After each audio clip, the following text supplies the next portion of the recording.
Hyalium sativum liliacée. Description. L'ail est une plante vivace constituée d'un bulbe formé de gousses enveloppées dans une membrane, que surmonte une tige unique pouvant atteindre 1 mètre de haut, et portant des feuilles longues et minces. La tige porte à son extrémité une ombelle de fleurs blanches comestibles. Propriété médicinale. On utilise uniquement le bulbe et son essence. 13 usages internes. En usage interne, l'ail est utilisé en prophylaxie et en traitement des maladies infectieuses grippe, typhoïde, diphtérie, en traitement des diarrhées et dysenteries, des affections pulmonaires, tuberculose, bronchite chronique, de l'asthme et des emphysèmes, ainsi que de la coqueluche. Il est aussi utile en cas d'asthénie, de fatigue cardiaque, dans le traitement de certaines tachycardies, de l'hypertension artérielle et autres troubles circulatoires. L'ail est aussi réputé dans le traitement de l'artériosclérose, des rhumatismes, de la goutte, de la lithiase urinaire et pour lutter contre les parasites intestinaux Ascaris, Oxyure, Ténia. L'ail peut soigner bien d'autres maladies encore qu'il serait fastidieux de nommer tout ici, l'ail étant en effet depuis longtemps connu comme étant un remède quasi universel et peu coûteux. Pour tout cela, prenez l'habitude de manger de l'ail régulièrement sous forme de condiment, dans vos plats, salades, etc. Utilisez-le alors cru de préférence. Si la mauvaise haleine ne vous rebute pas, vous pouvez aussi manger 1 à 2 gousses d'ail chaque matin, ainsi que pendant les repas. Vous pouvez aussi chaque soir hacher 2 gousses d'ail avec quelques branches de persil et ajouter quelques gouttes d'huile d'olive. Le lendemain matin, en faire une tartine pour le petit déjeuner. Vous pouvez aussi faire des cures discontinues de quelques jours de teinture d'ail au 1,50 à raison de 10 à 15 gouttes 2 fois par jour. En traitement contre la bronchite, la coqueluche, l'emphysème et l'hypertension, vous pouvez prendre 20 à 30 gouttes d'alcoolature d'ail 2 fois par jour. Pour vous débarrasser des parasites intestinaux, râpez 3 à 4 gousses d'ail dans une tasse d'eau ou de lait bouillant, laissez macérer toute la nuit, et boire le mélange le lendemain à jeun. Ce traitement doit être suivi pendant 3 semaines. Vous pouvez aussi faire une décoction de 25 g d'ail pendant 20 minutes dans un verre d'eau ou de lait, que vous prendrez à raison de 2 verres par jour pendant 34 jours durant la lune descendante. Cette cure est à renouveler chaque mois.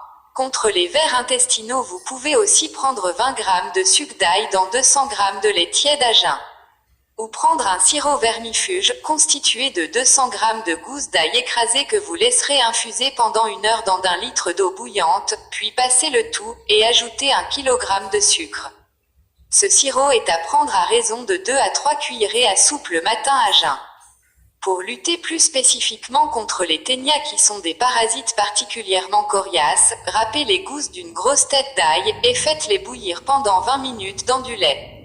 Boire ce mélange chaque matin à jeun jusqu'à expulsion du ver, et ne rien manger avant midi. Note: l'ail doit être utilisé avec prudence par les sujets présentant des irritations du tube digestif. Chez les enfants, il est préférable de l'employer modérément. Les femmes allaitantes doivent le supprimer de leur alimentation. Il est contre-indiqué dans les états d'inflammation violente des voies respiratoires. Usage externe. En usage externe, l'ail est utilisé contre les cors, les verrues, les durillons, les plaies infectées et les ulcères, ainsi que contre les abcès froids, les tumeurs blanches et les kystes. On l'utilise également contre la gale, la teigne, les otalgies et névralgies rhumatismales, la surdité rhumatismale et contre les piqûres de guêpes et d'insectes. Contre les tumeurs blanches, faites-vous un onguent constitué d'ail pilé avec de la graisse et de l'huile que vous appliquerez sur la tumeur.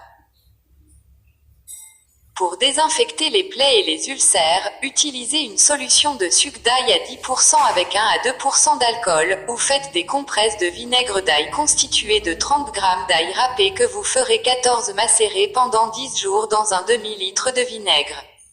Contre la gale et la teigne, faites-vous des lavages avec une décoction de 6 gousses d'ail pour 1 litre d'eau, ou bien des frictions avec un mélange constitué d'une part d'ail pour 2 d'huile camphrée.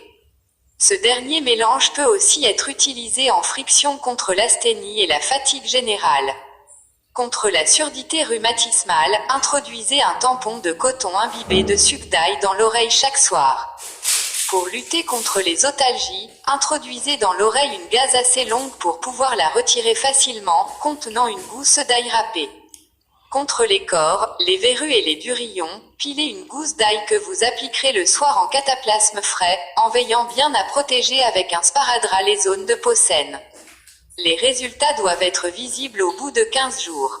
Une autre solution consiste à appliquer une gousse d'ail chaude, cuite au four plusieurs fois par jour sur la zone à traiter. Vous pouvez aussi couper une rondelle d'ail que vous appliquerez en la maintenant bien fermement sur la zone à traiter. Ce traitement est à renouveler matin et soir. Contre les verrues et les petits kystes, vous pouvez frotter la zone avec un morceau d'ail plusieurs fois par jour. À la fin du traitement, faire de petits emplâtres d'argile. Enfin, contre les piqûres de guêpes et autres insectes, extrayez le dard, puis frottez la piqûre avec un morceau d'ail. Magie et sorcellerie. Genre, masculin, planète. Mars, élément. Feu, déité. Hécate, Mars, propriété magique. L'ail était mangé lors des festins en l'honneur d'Hécate, et il était laissé à la croisée des chemins en sacrifice pour elle. L'ail était réputé protégé contre la peste, et il est encore utilisé pour soigner des maladies. Une ancienne incantation utilisait l'ail en protection contre l'hépatite. Pour cela, il suffit de porter 13 gousses d'ail à la fin d'une corde autour du cou pendant 13 jours. Le dernier jour, au milieu de la nuit, marchez jusqu'à l'intersection de 2 rues, enlevez le collier d'ail, laissez-le derrière vous et retournez chez vous sans regarder en arrière. L'ail est aussi très protecteur.